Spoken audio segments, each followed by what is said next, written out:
My 2 cents, motherfucker. What up, y'all? DCFAYGOGUY. I had no plans of making this My 2 cents video.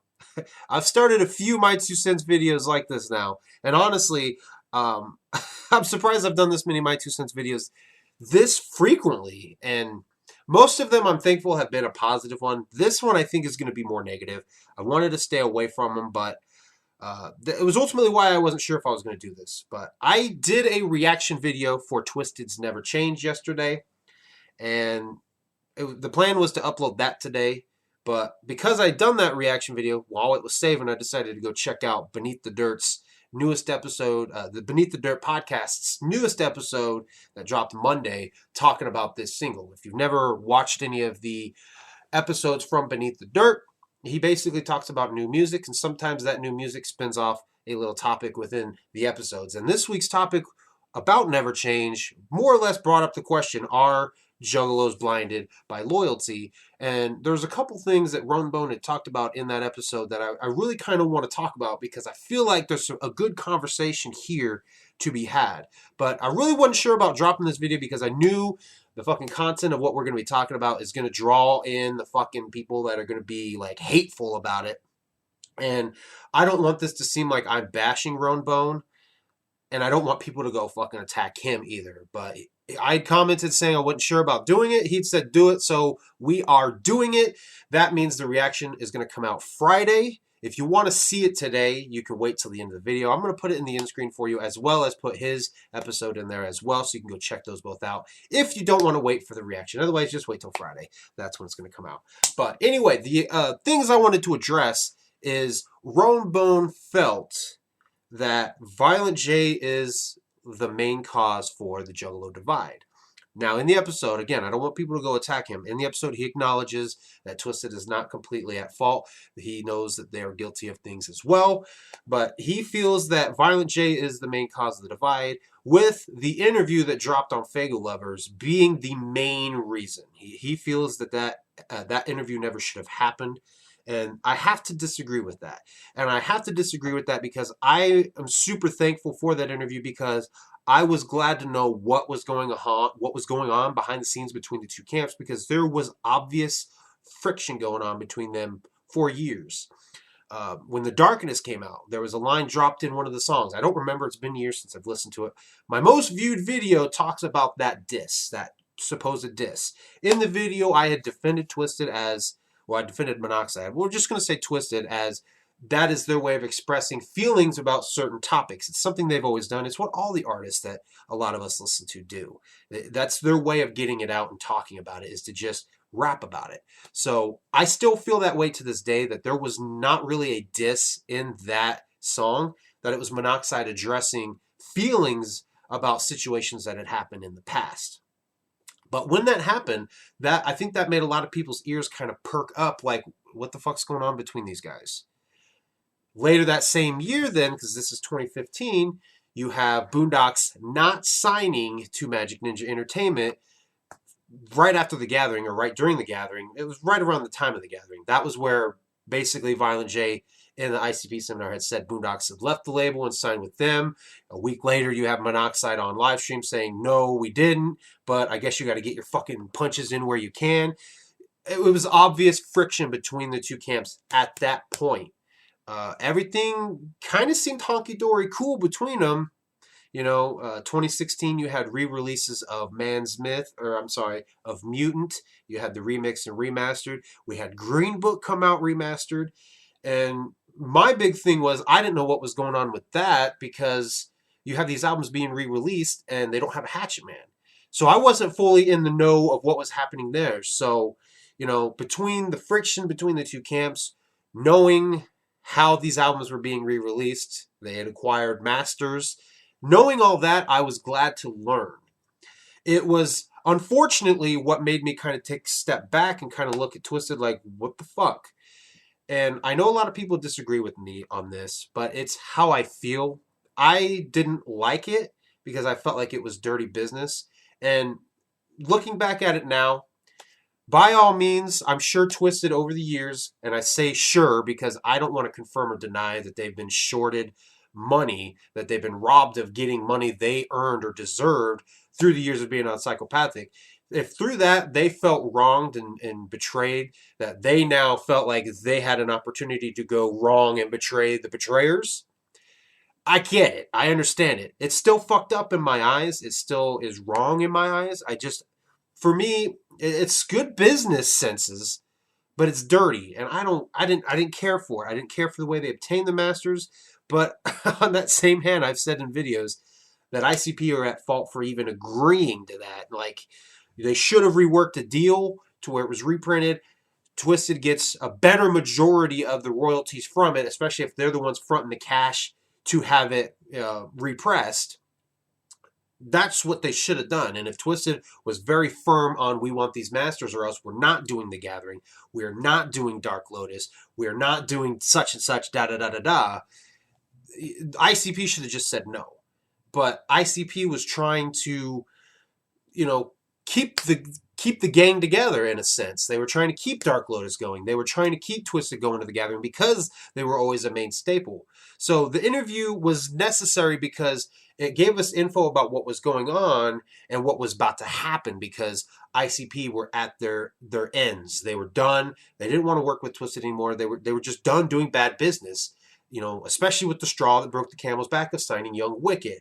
A lot of people think that it was okay that they did that. I think it was an okay move. It was a bad decision because Tech9 was smart enough to not sign Hobson or anybody else that was on Funk Volume because he knew the drama that would bring to the label.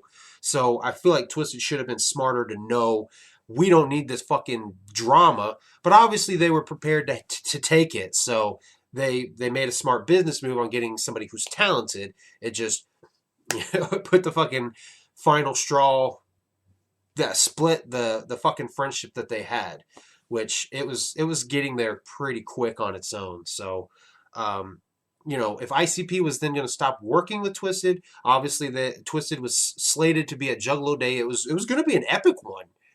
Dark Lotus, you had ICP closing one night, you had Twisted closing one night. So for that Juggalo Day to not happen and us not know why would have fucking sucked bad. To know why they're never booked at The Gathering again, why there's never going to be another Dark Lotus, to not know why would have sucked. So I'm glad the interview happened, because if ICP was done with them, I feel like we I don't think we deserved an explanation, but the explanation was nice. But I think the Juggalo Divide was there a long time ago, and I've made videos about this as well. The Juggalo Divide was there. It's just getting the information that we got.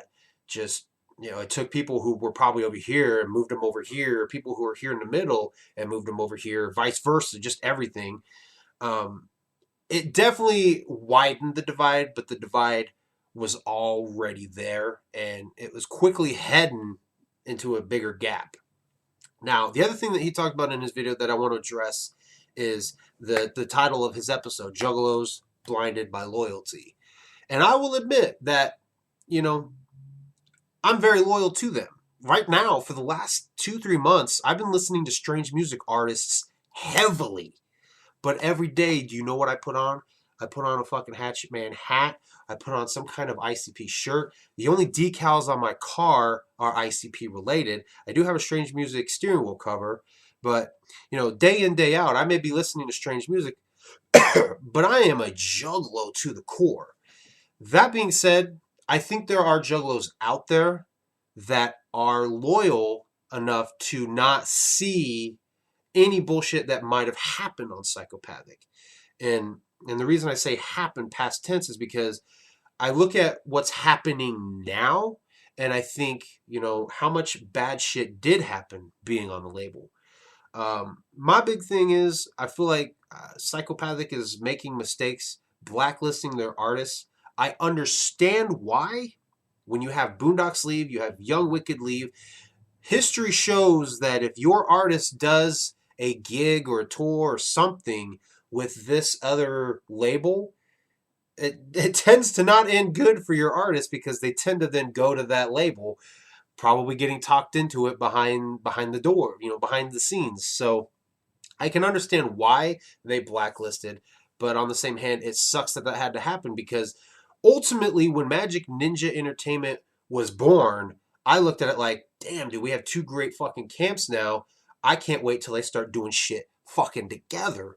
And it didn't last long that they were doing shit together. And it's now two fucking, you either like this guy, you either like this guy, or you like both, but fuck you. It sucks that that's the situation we're in, but I understand why they're keeping their artists away from M&E because they tend to fully go to M&E.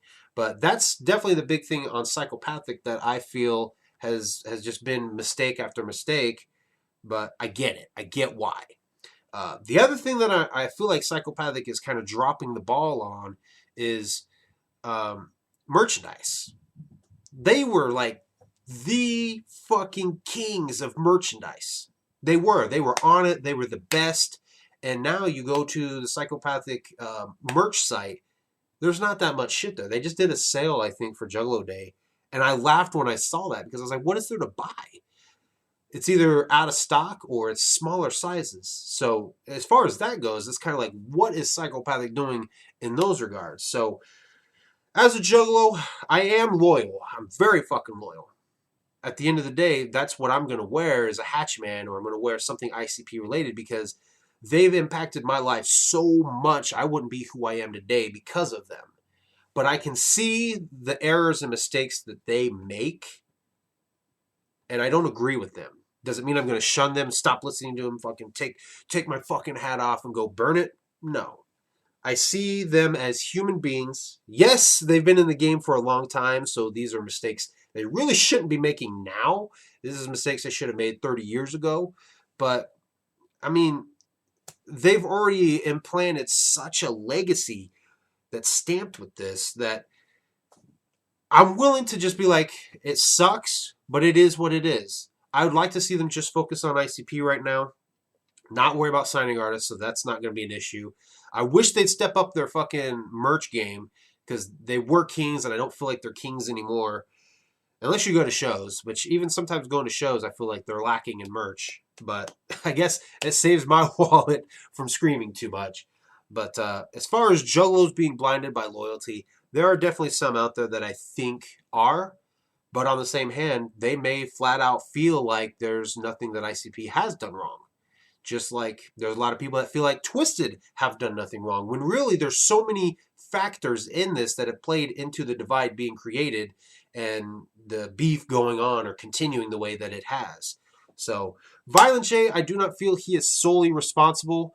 The interview was necessary because it gave us information about why there was going to be a discontinuation of work with Twisted.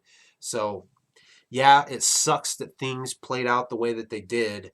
It could have been handled so many different ways from both sides, but unfortunately, there is no rewind button. We're stuck on play, and let's just hope. I say let's hope because obviously it's mentioned in Never Change that there's no plans to make amends. We've heard it from ICP. We've now heard it from Twisted. There's no plans to make amends, but life is life. Things change. Maybe in 10 years things will be amended, but it's not going to happen for some time. That's just the way things have played out. Anyway, thank you guys for watching. Like I said, if you do not want to wait to see my reaction to Twisted's Never Change, right about now, it should be popping up for you. Otherwise, it'll be going live on Friday. Also, make sure you go check out Beneath the Dirt. He's got a dope podcast. I thank you guys for watching. Leave your thoughts down below, and I'll see you guys next time.